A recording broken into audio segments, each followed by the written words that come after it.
Dr. Amos Wilson told us, we have a school system that is based upon the psychology of white children and white people. If we are trying to educate our children in that system, they are bound to fail. The very structure of the educational system itself is based upon a white model, and therefore it has a built-in failure mechanism for Black children, one way or the other. Dr. Bobby Wright told us, in their relationship with the Black race, whites are psychopaths, and their behavior represents an underlying biologically transmitted proclivity with roots deep in their evolutionary history. The psychopath is an individual who is constantly in conflict with other persons or groups. He is unable to experience guilt, is completely selfish and callous, and has a total disregard for the rights of others. One of the best methods that can be used to measure the psychopathic traits of the white race is observing and analyzing their universal overt behaviors and attitudes towards Black people. Psychopaths simply ignore the concept of right and wrong. By ignoring this trait in the white race, the lack of ethical and moral development, Blacks have made and are still making a tragic mistake in basing the worldwide Black liberation movement on moral suasion. It is pathological for Black people to keep attempting to use moral suasion on a people who have no morality, where race is the variable. Acclaimed author Dante King invites you to purchase his book, Diagnosing Whiteness and Anti-Blackness, by going to his website, www.danteking.com, or Amazon, Barnes & Noble, and any other major book retailer.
Toni Morrison told us that the people who practice racism are bereft, that there is something distorted about the psyche.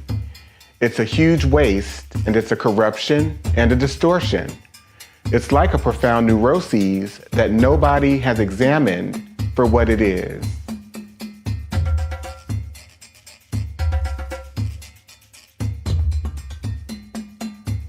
This quote is from Judge William Augustus Hall in a case that he presided over in 1855 concerning a 19-year-old black girl named Celia who was raped by her master, who she later murdered. Judge Hall told the jury, if Newsom was in the habit of having intercourse with the defendant, who was his slave, and went to her cabin on the night he was killed to have intercourse with her, or for any other purpose, and while he was standing in the floor talking to her, she struck him with a stick, which was a dangerous weapon, and knocked him down, and struck him again after he fell, and killed him by either blow, it is murder in the first degree.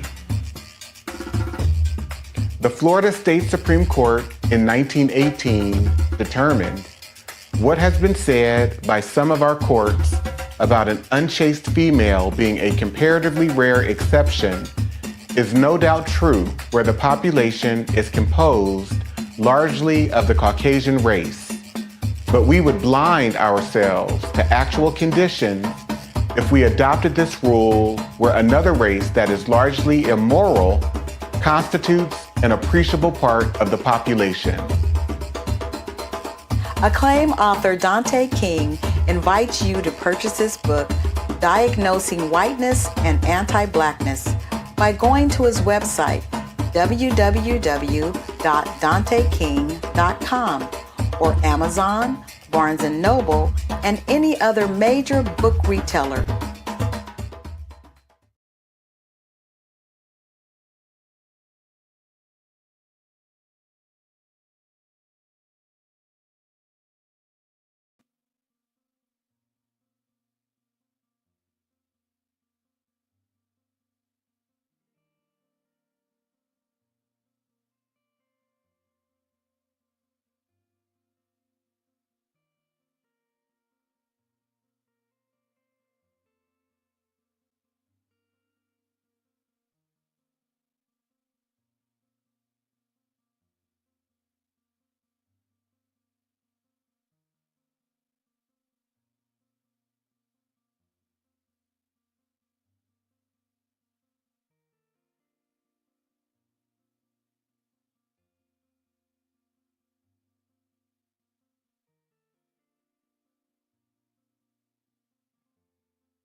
The 1969 Casual Killing Act established, whereas the only law in force for the punishment of refractory servants resisting their master, mistress, or overseer cannot be inflicted upon Negroes, nor the obstinacy of many of them be suppressed by other than violent means, be it enacted and declared by this grand assembly, if any slave resist his master or other by his master's order correcting him, and by the extremity of the correction should chance to die, that his death shall not be accounted a felony, but the master or that other person appointed by the master to punish him be acquitted from molestation, since it cannot be presumed that premeditated malice, which alone makes murder a felony, should induce any man to destroy his own estate. A wise doctor once said, white supremacy is diagnosable in individuals, systems, and society as a whole.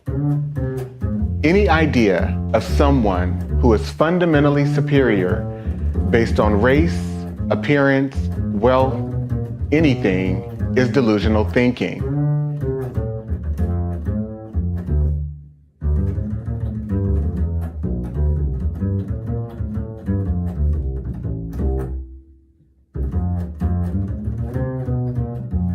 The Mississippi State Supreme Court determined in 1859 the crime of rape does not exist in this state between African slaves. Our laws recognize no marital status as between slaves. Their sexual intercourse is left to be regulated by their owners. The regulations of law as to the white race on the subject of sexual intercourse do not and cannot, for obvious reasons, apply to slaves. Their intercourse is promiscuous, and the violation of a female slave by a male slave would be a mere assault and battery.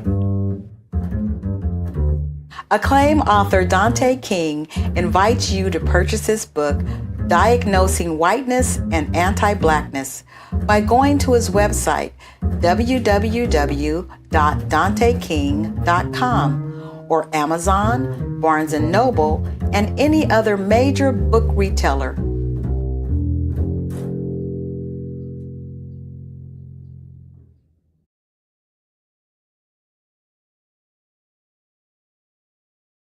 The book surprised you the most? A whole book. The whole book. Because I thought that I knew a lot until I read that book and realized I didn't know anything. There was a lot to learn and a lot to still be discovered. I'm still processing it. I can see things now that I didn't see before. And it's all because of the book. I love that. Jules? So much of the book really opened my eyes to things. The Casual Killing Act, the legality of rape. And then one of the other parts was the housing covenants and the covenants that were allowed. And growing up in the Bay Area, St. Francis Wood, for instance, is a highly coveted place to want to live or want to strive to, right? I was a child and I'd passed through St. Francis Woods, and it was something that you feel could have been attainable. And then as you read Dante's book, you realize it's attainable for white people. It's not attainable for me. It's not attainable for you, not in the way that you think you would be able to attain certain places and spaces. You are written out of that legally. Right. And Alicia? What really stands out to me is the 1850 Fugitive Slave Act, which describes so much of how white people operate in terms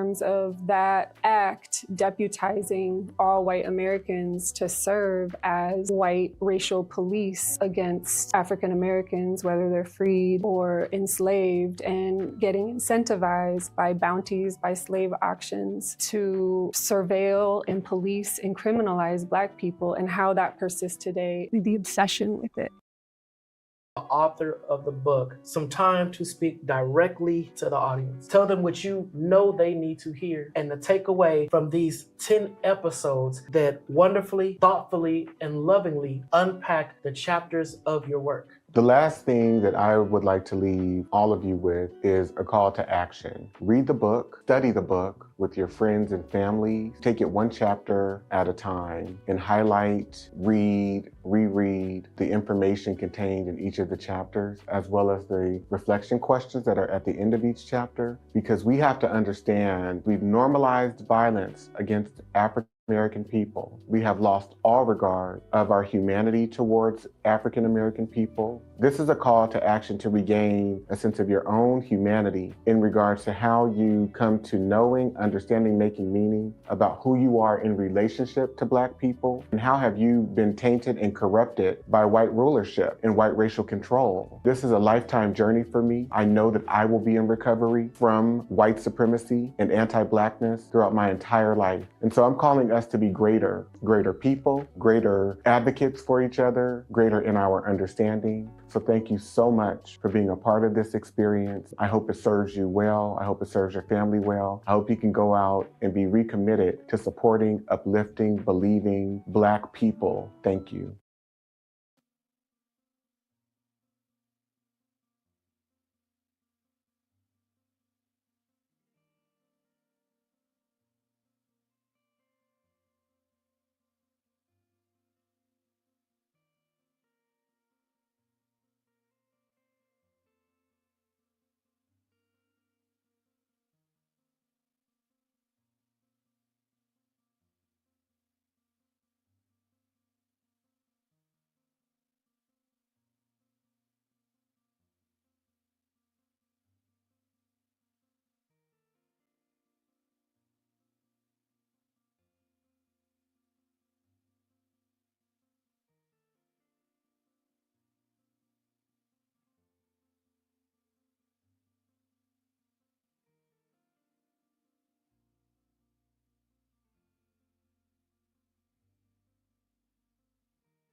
Free. We're not on plantations. We're not indentured servants. Well, that's We're not unfortunate. slaves. Yeah, I know. Yeah. We are That's free. such an unfortunate mindset. Again, it's rooted in low standards too, because your starting point, as it pertains to Black people and freedom, is one where people are bound, shackled in chains, being subjected to rape and pedophilia, and stuck on agricultural plantations. And so we don't necessarily consider, for example, the public health institution or, my job at Google or my job as an attorney at this law firm. We don't consider these corporation plantations where white people have benefited for centuries, and yet we still are subjects of servitude in a system that's based on feudalism. So therefore we have developed false impressions, I guess I would say, and low standards and low expectations around how we define and deal with freedom. You to just really chime in from your perspective. How has this truly shifted your view of America? I appreciate Dante's definition of a racial terrorist, and that includes white people who are indifferent to the torture of Black people, and just thinking about how all white people are implicated, and thinking about the white mobs and the lynchings and the massacres of hundreds of innocent Black people, whether it's for voting rights or for organizing for farm action, whether it's for any crime that was arbitrarily made up by white people just to torture Black people, and how entire white communities showed up to lynchings, to massacres, as a social activity, as a religious activity, showing up in Sunday church clothes, children smiling at cameras while Black bodies hang from trees burning. I believe that white people have traded in our morality and humanity for white power.